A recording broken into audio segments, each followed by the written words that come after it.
할 것이니라. 아멘. 오늘 말씀은 하나님께서 이제 종들에 대해서 세우신 법입니다. 자유하는 법. 근데 이게 두 가지 의미를 지니고 있습니다. 첫 번째는 이 세상 가운데서 영원한 종이 없다는 거예요. 노예가 없다는 겁니다. 하나님의 말씀을 기준으로 해서 하나님의 말씀이 선포되어진 영국과 유럽에서 먼저 시작된 노예 시장이 또 그곳에서 먼저 폐지가 되었습니다. 말씀을 알고 하나님을 두려워할 줄 아는 자들이 노예는 하나님의 만드신 법이 아니다. 영원히 노예가 없다고 하셨다. 그것을 가지고 끊임없이 사와서 수십 년에 걸쳐서 영국에서 국회에서 그것을 이루어낸 사람이 있습니다. 하나님께서 우리에게 주시는 첫 번째 그 의도는 남자건 여자건 누구의 종이 없다는 겁니다. 지금도 그런 세상인데도 불구하고 지금 그렇게 안 살고 있죠. 지금 뉴스 계속 나오는 겁니다. 노조와의 대립, 그게 계속 나옵니다.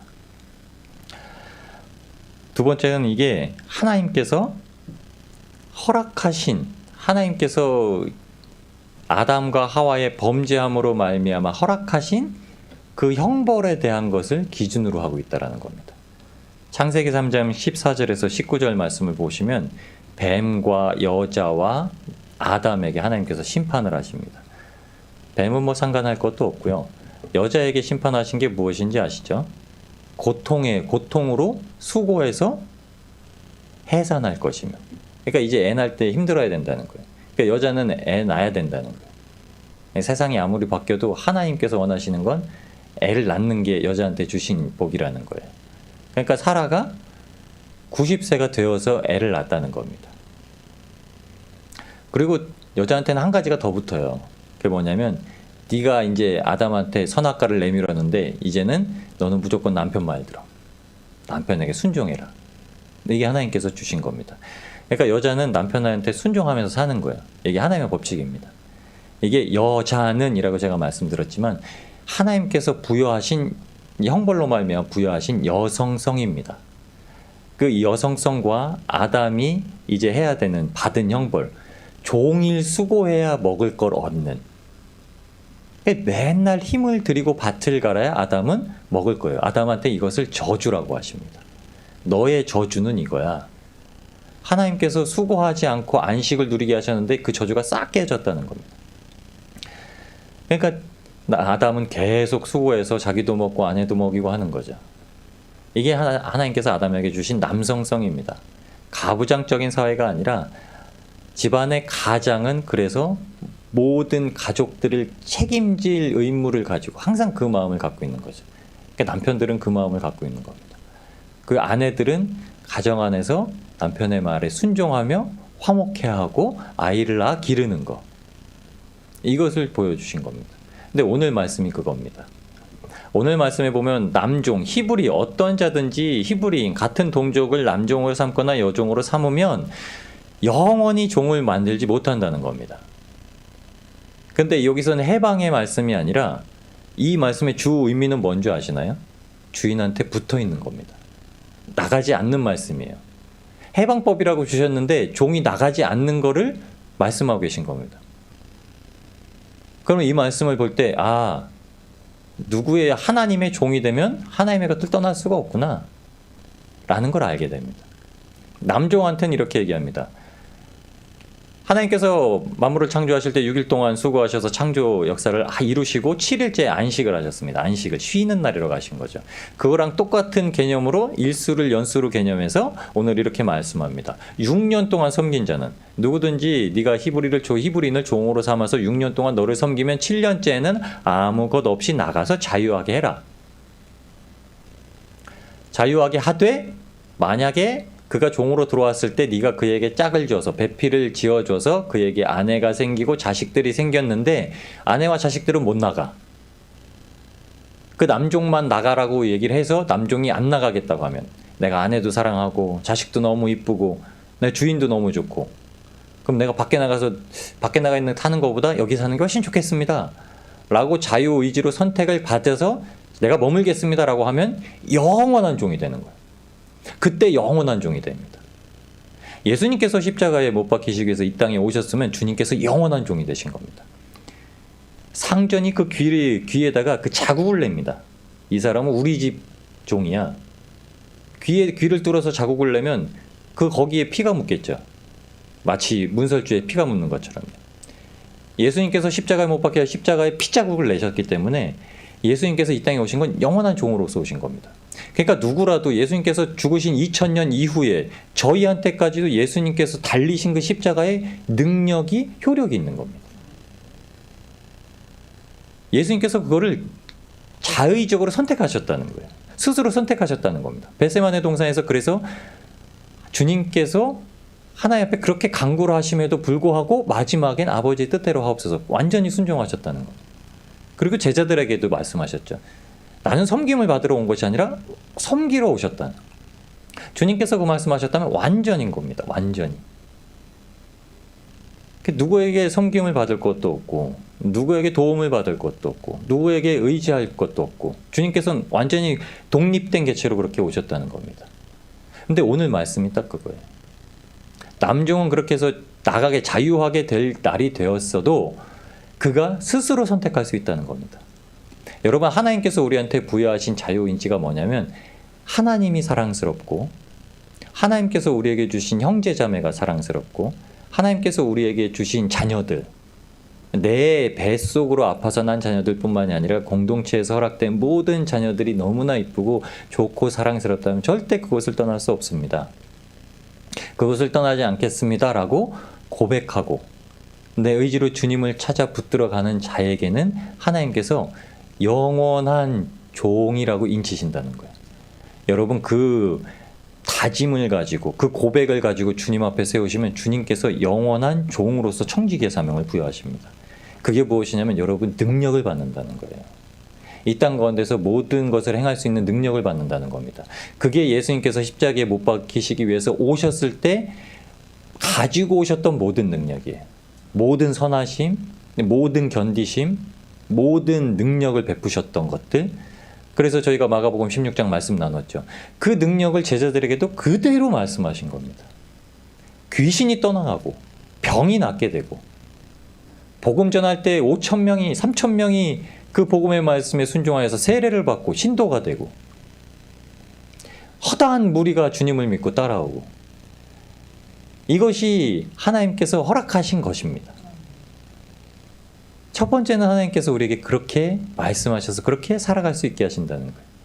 근데 그렇게 살아갈 수 있게 되기까지 우리의 선택이 마냥 그렇게 할 수는 없습니다. 매번 누구라도 그렇게 선택을 할 수는 없습니다. 하나님이 그렇게 사랑스럽지 않고요. 집에 있는 남편이나 아내가 그렇게 사랑스럽지 않고요. 집에 있는 애들이 애새끼들이 될 때가 있거든요.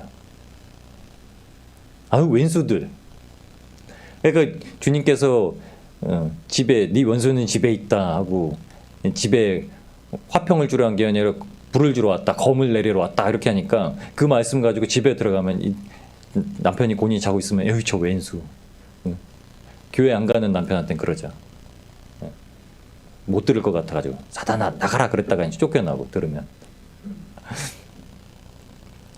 주님께서는 그렇게 안 하셨죠.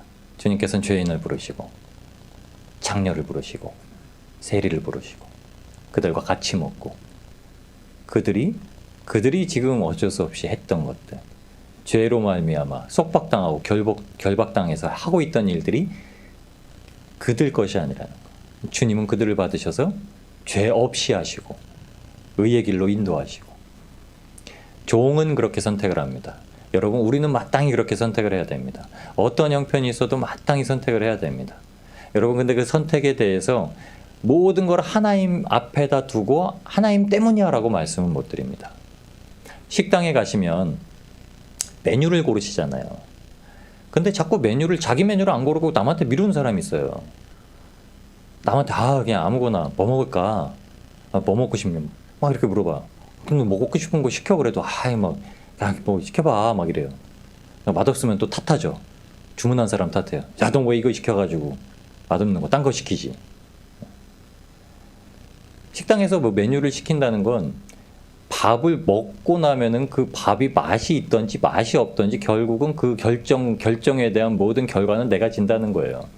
그러니까 요새 젊은이들은 많이 알아보고 가죠. 막 리뷰도 보고 맛있었다 맛없었다 이런 것도 보고 뭐 느끼한가 아니하다 뭐 이런 것도 막 다 보고. 그러니까 애들 먹는 거에 집중합니다. 밥 한 끼 먹으려면 몇 시간씩 걸려요. 여기저기 식당 다 찾아보고요. 가끔 저도 그래요. 가끔 누가 이런 소리 할까 봐 그래도 만족을 줘야겠을 때는 막 찾아봐요. 후기도 찾아보고. 근데 아주 단순한 문제입니다. 밥 먹는 거는 배부르기 위해 먹거든요.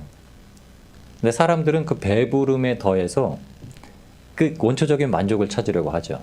근데 하나님은 이거 중요한 거라고 여기세요. 왜냐면 말씀이 그만큼 맛있다고 분명히 말씀하세요. 송이꿀처럼 달다고 그랬어요. 그러니까 말씀이 누구한테는 모래돌 씹는 것처럼 여겨지는 사람이 있고요. 말씀 읽기 싫은 사람이 말씀 통독한다고 억지로 말씀 막 읽다 보면 3장 읽다가 4장 넘어가죠. 3장 말씀 다 까먹어요. 그리고 4장 읽어요. 4장 읽다가 5장 넘어가죠. 5장 읽다 보면 4장 말씀 다 까먹어요.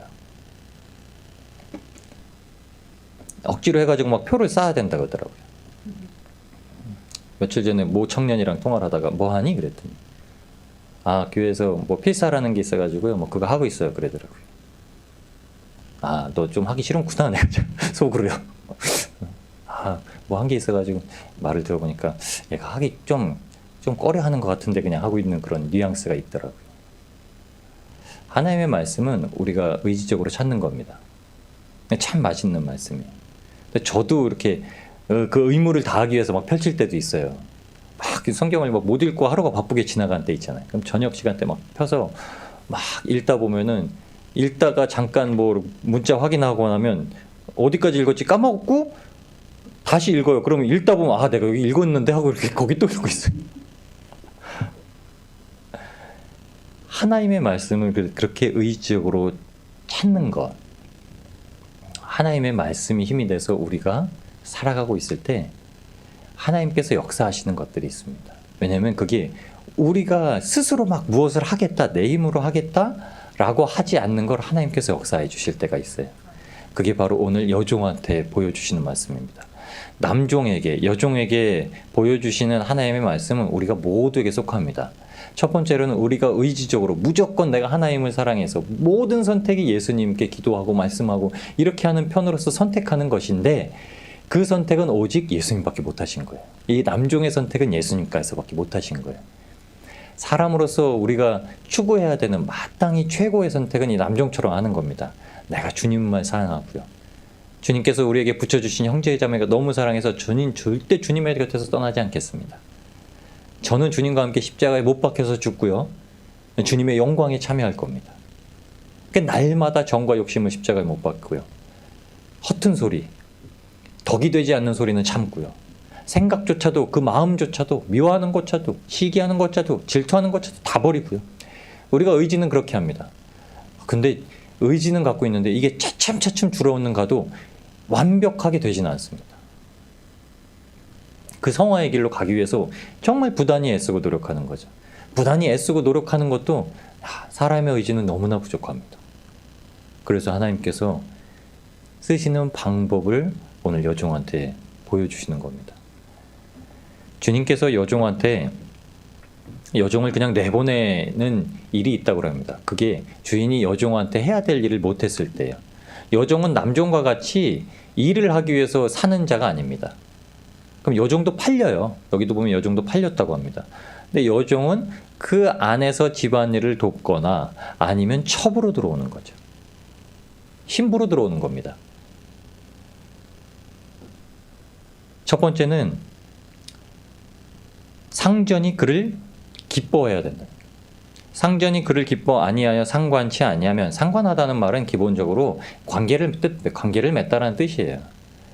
그러면은 남자가 주인이 여종을 데려왔을 때, 여자 종 노예를 데려왔을 때는 그것을 무슨 역할로 데려왔냐면 그를 아내로 삼기 위해 데려온다는 거거든요.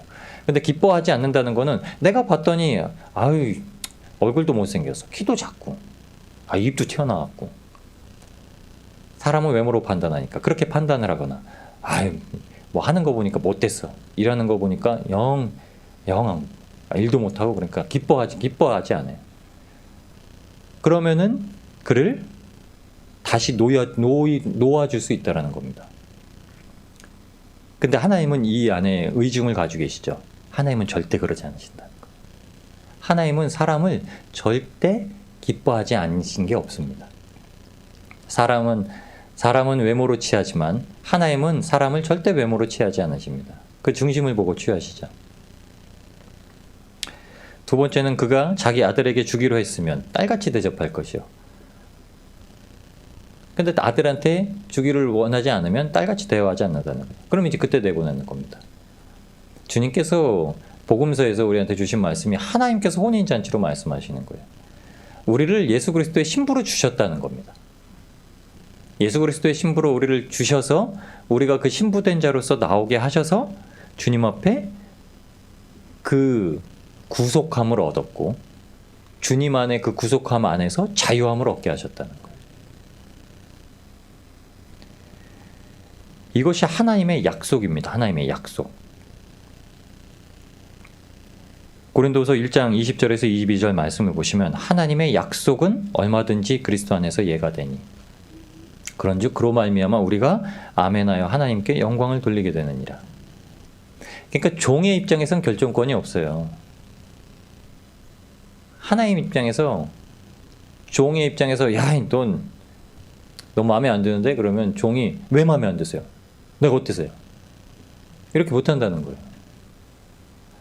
여러분 하나님이 내가 가장 미워하는 사람을 택하셔서 그를 구원하시고 부르시기를 원했다면 주님 어떻게 저런 놈을 어떻게 저런 사람 내 돈 5천만 원 떼어먹고 도망간 어떻게 저런 사람을 구원하셔가지고 그러실 수 있어요? 우리는 이런 얘기 못한다니까요. 하나님이 선택을 하시면. 그러니까 우리가 세상 살아갈 때 우리는 판단을 못하는 존재입니다. 구원받은 거에 대해서 판단을 못하는 존재예요. 마땅히 우리가 주님의 품 안에 있어서 의를 행하든지 불의를 행하는 것에 대해서는 분명히 권면을 하라고 해 있습니다. 그것도 하나님의 그 거룩함, 예수 그리스도의 신성 이런 것들을 부인하는 자, 그러니까 교회 안에서 말씀을 흩뜨리는 자들, 이런 자에 대해서는 한 번, 두 번 얘기하고 안 되면 쫓아내라는 거예요. 교회는 권위가 있는 곳입니다. 교회는 모든 것을 받아주는 자들 아니에요. 그러니까 일거수일투족이 사람들한테도 시선을 받아야 되는 것이죠. 그래서 주님께서는 내가 사람에게 하는 것, 내가 사람에게 할 때는 어떻게 해요? 주님께 하듯이. 내가 모든 어떤 형편을 가지고 내가 어떤 모습, 자세를 가지고 나아가든지 항상 주님 앞에 하는 거예요. 항상 바르게. 사도 바울은 그래서 그렇게 얘기합니다. 교회 올 때는 화려하게 치장 좀 하지 마라. 사람한테 잘 보이려고 하지 좀 마라. 하나님이 그렇게 화려하게 치장한 걸 누가 좋아하신다더냐? 귀걸이 빼라, 목걸이 빼라. 머리 이렇게 해가지고 미스코리아 머리 하지 마라. 미니스커트 입지 마라. 탱크탑 입지 마라. 어깨 파진 거 입지 마라. 누구한테 성적인 것으로서 잘나 보이려고 그렇게 하냐? 남자 화장하고 오지 마라. 남자 머리 기르고 오지 마라. 네가 하고 싶은 대로 하고 주님 앞에 오지 마라. 하나님이 보시기에 얼마나 정결하고 단정하고 아담한지 그렇게 준비하고 와라. 이렇게 말하는 겁니다. 왜요? 하나님이 보시는 자리에 오는 거거든요. 사람이 나한테 야, 쟤 이뻐. 아, 쟤 잘생겼어. 이렇게 하니까 교회에 남자 찾으러 가고 여자 찾으러 간다는 거예요. 네가 죄를 짓게 하는 거다. 너 때문에 저 여자들이 네가 잘생겼고 잘생긴 거 아는데 옷까지 그렇게 화려하게 입고 더 잘나 보이려고 치장하고 하면 너 여자들한테 죄 짓게 하는 거다. 너 남자들한테 죄 짓게 하는 거다. 예배 자리에서 너 왜 네가 죄인 돼야 되냐. 속 품고 있는 뜻은 이겁니다. 우리는 주님 앞에 죄인으로서 자유함을 얻어서 그 죄가 사함받은 자인데 여전히 많은 큰 교회들은 그렇게 하고 있어요.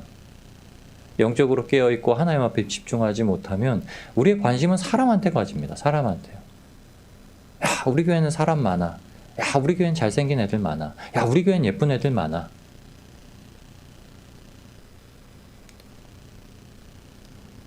오늘 사도 바울이 하나님의 약속을 그리스도 안에서 모두 예가 되게 했습니다. 고린도서 1장 21절엔 우리를 너희와 함께 그리스도 안에서 경고케 하시고 우리에게 기름을 부으신 이는 하나님이시니 저와 또한 우리에게 인치시고 보증으로 성령을 우리 마음에 주셨느니라. 아멘. 사도 바울이 고린도에 가서 이제 실로아노와 디모데랑 여러 곳을 돌아다니다 다시 이제 고린도로 왔다 가겠다라고 얘기를 합니다.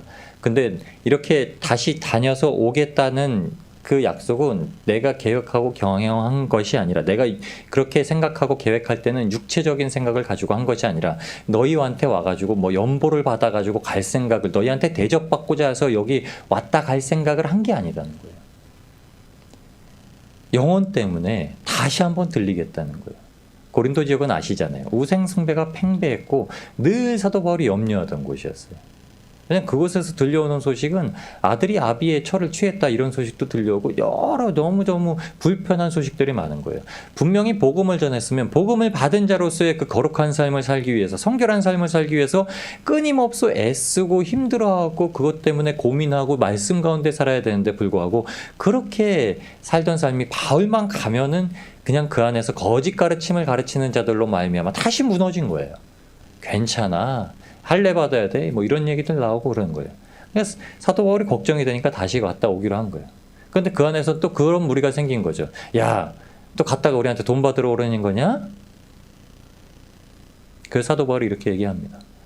우리가 주님 안에서 뭐 어떤 계획을 품고 하나님 앞에 간구하고 그 계획을 실행할 때는 주님께서 허락하시고 성령의 인도하심 받아서 그렇게 온 것이다 라는 거예요. 종들한테도 말씀하실 때 종은 어떤 존재냐면 하나님 앞에 다 허락받는 존재, 주인한테 다 허락받는 존재라는 거예요. 여러분, 우리가 주님 앞에 어떤 허락을 받고 살아가고 계십니까? 우리가 자유한 거, 이 땅에서 자유하지 못한 것은 주님께 허락입니다. 왜냐하면 주님은 주님 안에서 구속함을 받았고 주님의 사랑의 줄로 허리띠를 동여매고 있으면, 주님의 품 안에 있으면 주님의 품 안에서는 언제든지 자유할 수 있습니다. 예수님께서 약속하신 것이 내 양물이, 그러니까 양의 문이 있다라고 하죠. 그러니까 울타리를 둘러두신 거예요.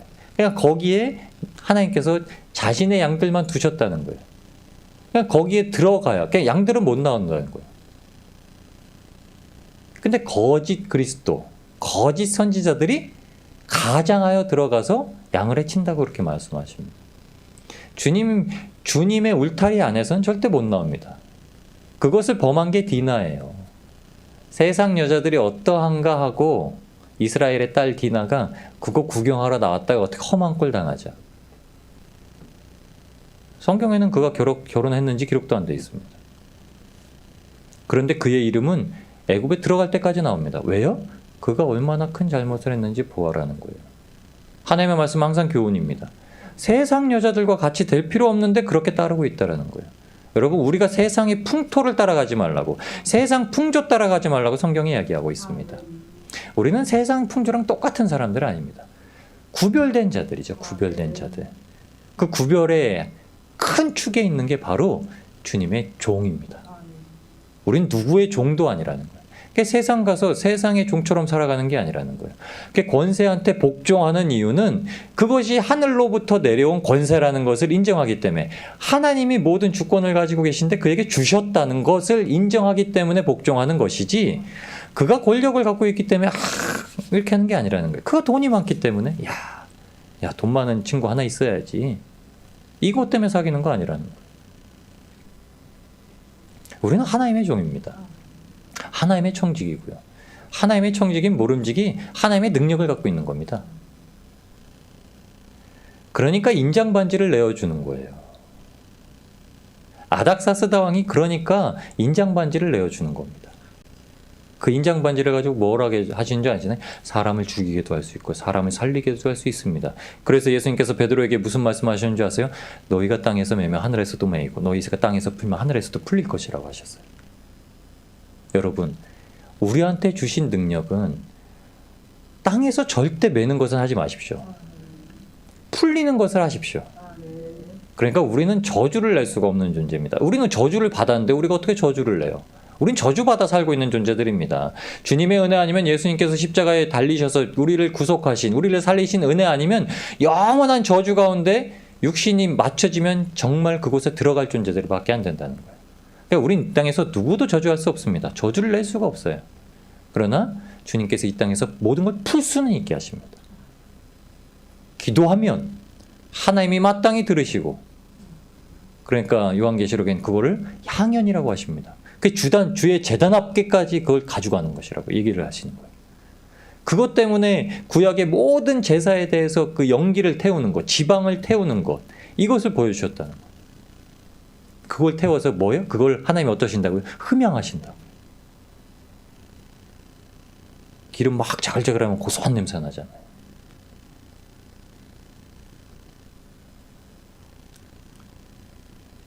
우리가 종으로서 주님 앞에 머무르겠다 하시면 그리스도 안에서 경고케 하시고 우리에게 기름을 부으십니다.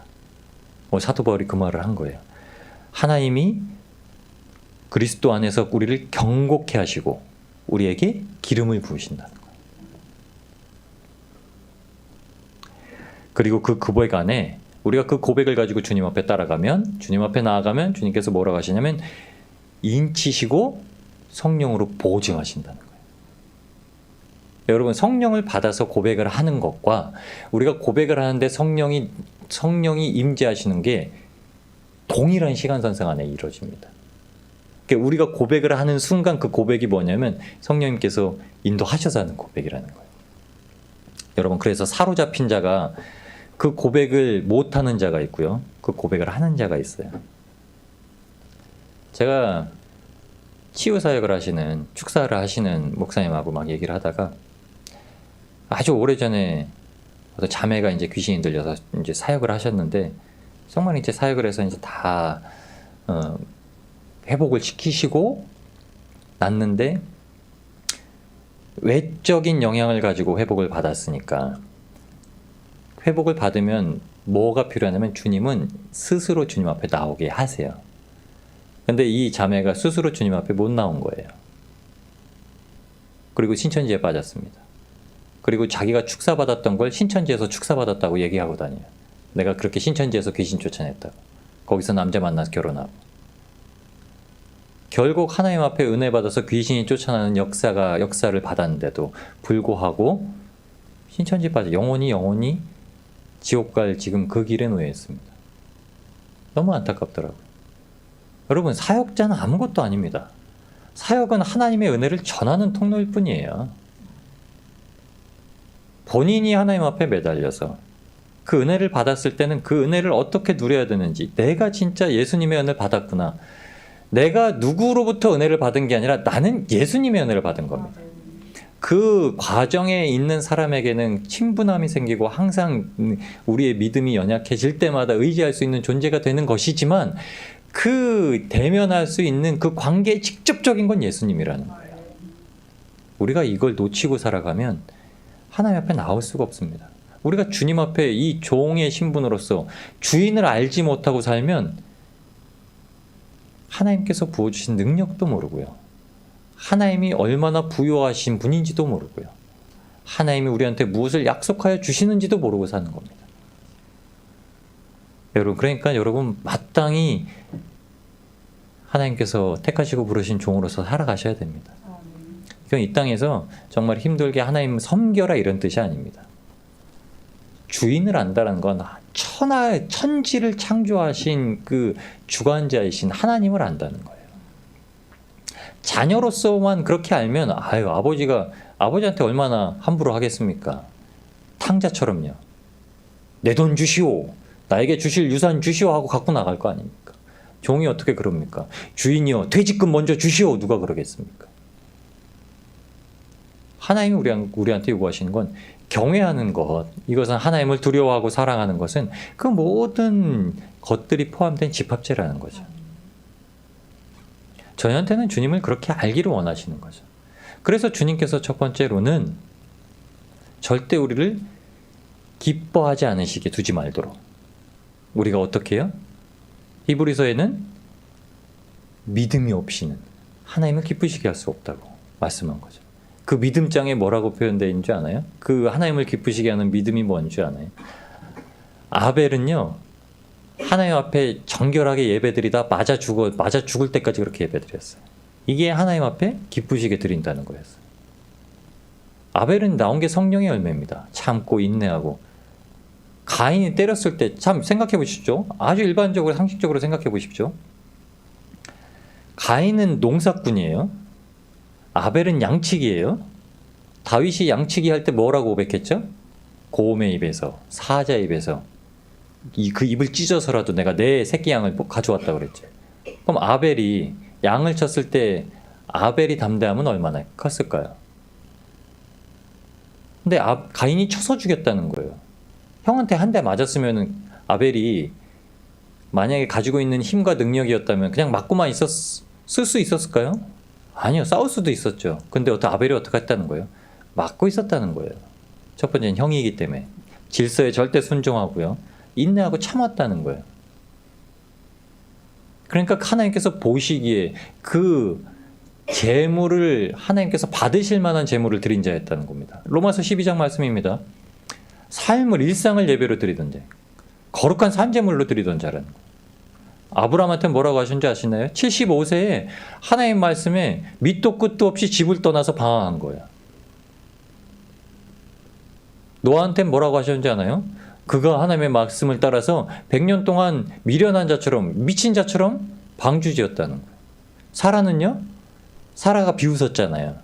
근데 히브리서의 11장 믿음의 장에는 뭐라고 썼냐면 사라가 하나님을 신뢰하여서 잉태에서 단산할 힘을 얻었다는 거예요. 믿음장에 그렇게 써 있어요. 그리고 점점 내려가면서 이제 그 믿음이 견디고 톱에도 켜이고 칼에도 죽고 그런데도 더 나은 것이 있는 줄 알고 하나님 앞에 우리가 종으로 선다는 건 더 나은 것이 있는 줄 알고 주님을 섬기는 겁니다. 이 최고의 선택을 하기 위해서 주님께서 부으시는 거예요. 믿음을 가지고 주님 앞에 기쁘게 하면 주님은 절대 버리지 않으신다는 거예요. 우리가 그리스도의 신부된 자로서 살려고 하면 주님께서 영원하게 우리를 보호하신다는 겁니다. 하나님의 신부, 예수 그리스도의 신부를 성경에서 무엇이라고 표현하냐면 요한계시록 21장 9절 10절에 보시면 내게 말하여 가로되 이리 오라 내가 신부 곧 어린 양의 아내를 네게 보이리라 하고 성령으로 나를 데리고 크고 높은 산으로 올라가 하나님께로부터 하늘에서 내려오는 거룩한 성 예루살렘을 보이니. 아멘. 하나님의 신부가 뭐라고요? 거룩한 성 예루살렘. 이게 하나님의 성입니다. 이게 하나님의 신부예요. 예수님의 신부입니다. 요한계시록 21장 22절 23절에는 이 성을 왜 하나님의 신부라 했냐면 이 성은 성전을 보지 못하는데 이는 주 하나님이 곧 전능하신 이와 및 어린 양이 그 성전이심이라. 그 성은 해나 달의 비침이 쓸데없으니 이는 하나님의 영광이 비치고 어린 양이 그 등이 되심이라. 아멘. 하나님의 성전은 하나님의 신부는 해도 필요 없고요. 달도 필요 없고요. 하나님의 영광이 그 안에 늘 등처럼 비치는 겁니다. 고린도전서 3장에 사도 바울이 그래서 그걸 우리 심령 안에 이렇게 말씀했습니다. 너희가 하나님의 성전인 것과 우리가 하나님의 성전, 우리가 예수님의 신부가 되면 뭐라고요? 돈의 비침이나 명예의 비침이나 잘생긴 것의 비침이나 이런 거에 상관없이 그런 것 아무 소용없고 하나님의 영광이 비치니 그것 때문에 살아간다는 겁니다. 사도 바울이 자기를 표현해서 얘기한 겁니다. 내가 가지고 있던 명예, 내가 가지고 있던 학벌, 내가 가지고 있던 지식 이런 걸 다 어떻게 해요? 배설물처럼. 왜요? 어두운 데서 랜턴을 켜고 막 다니잖아요. 근데 한낮에 해가 쨍 쪄 있는 한 오후 1시쯤 돼서 구름 한 점 없는 그 날에 누가 이거 후레쉬 켜고 다녀요? 정신 나간 거죠. 후레쉬 켜도 안 보입니다. 후레쉬 켜도 이게 켰는지 껐는지 안 보여. 왜요? 해가 가지고 있는 그 광명이 얼마나 대단한지 이 후레쉬, 그걸 따라한 후레쉬는 아무 소용도 없어요. 하나님의 영광이 그렇다는 겁니다. 하나님께서 우리에게 비춰주셔서 우리에게 주시는 기쁨과 즐거움과 만족함은 세상에서 줄 수 있는 것 가지고는 절대 비교할 수 없다는 겁니다. 하나님을 맛보면, 진짜 꿀을 맛보면 더 이상 물엿 안 먹는다는 거예요. 진짜 정말 좋은 꿀을 한번 맛보면 누가 설탕 먹겠어요? 우리 집에서 그 꿀이 귀한 꿀을 딱 가져왔는데 설탕, 흰 설탕도 이만큼 있어요. 정제 설탕이. 난 설탕이 더 좋더라. 이상한 사람이죠. 커피 먹을 때도 꿀 타 먹을 겁니다. 달달하다. 우리가 주님의 신부가 되는, 하나님께서 우리를 주님의 신부로 만드신 이유는 하나님의 영광을 우리에게 비추시기 위해서. 그러니까 하나님의 영광은 절대적으로 우리에게 비추신다는 거예요. 그러면 하나님의 영광을 받은 자는 두려움이 없고 어두움이 없고 기쁨과 희락이 있고 화평이 있는 겁니다. 그러니까 빛이 돼. 말씀이 육신이 되어서 이 땅 가운데 오신 예수 그리스도께서 빛이 돼. 빛이 어두움에 빛이 돼. 그 어두움은 물러가고. 그러나 어둠에 있기 좋아하는 자들은 나오지 않는다는 거예요. 하나님의 종은 빛으로 나오길 좋아하는 자들입니다. 여러분 언제든지 빛으로 나오십시오. 두려워할 필요도 없습니다. 예수님의 이름이 바로 우리에게 주신 그 영광의 이름이고 생명의 이름이고 능력의 이름입니다. 죽으면 천국 갑니다. 근데 주님 안에 죽어야 복됩니다. 주님 밖에서 죽으면 무슨 소용입니까? 교회 열심히 다니다가 주님 밖에서 죽으면 무슨 소용입니까? 그걸 바로 헛죽음이라고, 헛된 죽음. 잠언서 31장 10절 12절 말씀이 이렇게 얘기합니다. 누가 현숙한 인연을 찾아 얻겠느냐? 그 값은 진주보다 더하니라. 그런 자의 남편의 마음은 그를 믿나니 산업이 핍절치 아니하겠으며. 예수님께서 우리를 신부로 삼으셨다면 주님은 어떠신다고요? 우리를 믿으시니. 왜요? 이것은 이 땅에서 주님의 산업, 주님께서 구원하시는 그 영혼들에 대한 산업이 핍절치 않기 때문에. 그래서 잠언서 31장은 이 현숙한 여인에 대해서 얼마나 귀하게 표현하고 있는지 모릅니다. 그런 자는 살아있는 동안에 그 남편에게 선을 행하고 악을 행치 아니하느니라. 아멘. 주님의 신부로서 성전된 자들은 절대 하나님 앞에, 예수님 앞에 범죄치 아니하고 악을 행치 아니하고 주님의 뜻에 따라 살아가는 겁니다. 낙담하지 않고 절망하지 아니하고요. 육신이 연약하거나 영이 연약하거나 이것을 나에게 두지 아니하고 온전히 하나님 앞에 맡겨두고 예수님 앞에 맡겨두고 그것을 해치며 이루며 나간다는 겁니다. 왜요? 내가 연약하고 힘이 없어도 나에게 힘 되시고 능력 되신 분은 예수님이시라는 걸 알기 때문에, 고백하기 때문에. 여러분 그 고백하며 사십시오. 머리가 아프면 주님, 제 머리가 뭔 소용이 있습니까? 그러나 주님께서 머리 안 아프게 하셔서 일으키셔서 주님 앞에 또 열심으로 섬기는 자들 직분 감당하게 하셔야죠. 늘 말씀하시고 늘 기도하시고 목적을 두시고 주님께서 우리를 성전 삼으셨사오니 늘 그 앞에서 힘써 일할 수 있는 하나님의 귀한 종들 되시길 주님의 이름으로 축복합니다. 그렇기 때문에 주님께서 영의 강건함을 주시는 말씀의 양식을 끊지 않으신다는 거예요. 오늘 본문 말씀 10절에 보면 상전이 달리 장가들지라도 그의 의복과 음식과 동침하는 것은 끊지 못할 것이요. 주님께서 말씀을 저희한테 절대 안 끊으십니다. 말씀을 읽는 자마다 기도하는 자에게 하나님께서 그 말씀의 뜻을 항상 깨닫게 하시고요. 그 말씀으로 인해 살아갈 수 있는 능력을 부여하십니다. 주님께서 하늘로부터 온 양식이라고 친히 말씀하셨어요. 누구든지 내 몸을 먹는 자마다 생명을 얻고 누구든지 내 피를 마시는 자마다 목마르지 않을 것이라고 말씀하셨습니다. 말씀을 먹고 주님의 생명을 날마다 먹고 그렇게 살아갈 때 여러분 육신이 연약해도 주님 앞에 생명 얻습니다. 우리의 영이 연약하고 납당될 때는 더욱더 강건하게 세우십니다. 두려울 것 없습니다. 이 땅에서 누가 두렵습니까? 하나님밖에 두려우실 분이 없죠. 큰 대궐 같은 집의 종은 정말 이렇게 조그맣게 사는 집 종을 부립니다. 그거 아세요? 같은 신분이라도 여러분 큰 교회 부목사님이랑 작은 교회 부목사님이 있으면 큰 교회 부목사님이 좀 힘이 셉니다. 그거 아세요? 진짜예요. 목소리 큰 사람이 센 게 아니라요. 큰 교회 좀 그 영성 있으신 목사님 있는 교회 부목사님들이 좀 파워가 있어요. 밖에 나가 만나면. 그 이유가 뭡니까? 그가 능력이 있어서 그런 거 아니에요. 그 종이 능력이 있어서 그런 게 아니라 그 주인이 능력이 있고 그 집이 권세가 있어서 그렇게 다니는 거예요.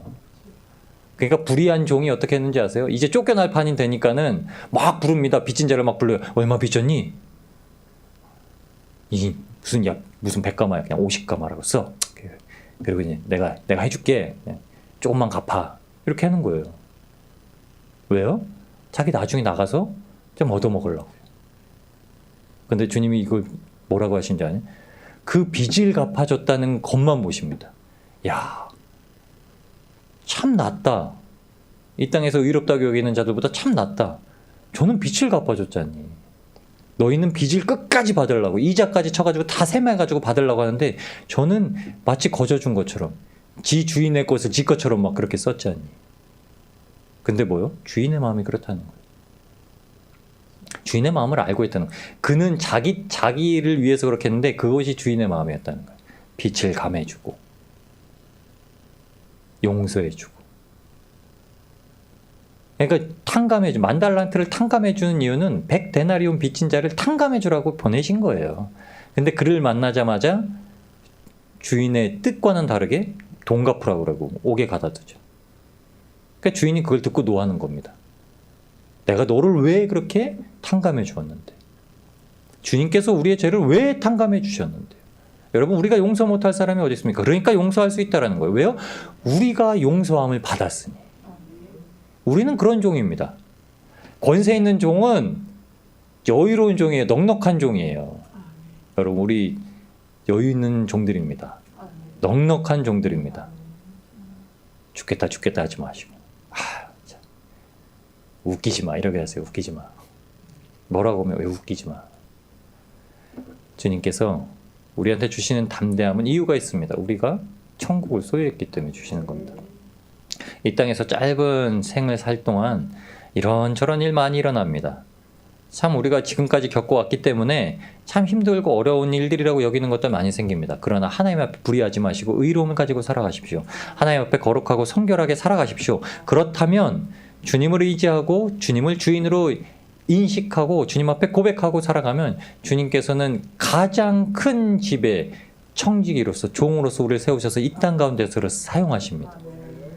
주님께서 그런 자에게 인장 반지를 내어주지 못할 것이 무엇이 있겠습니까?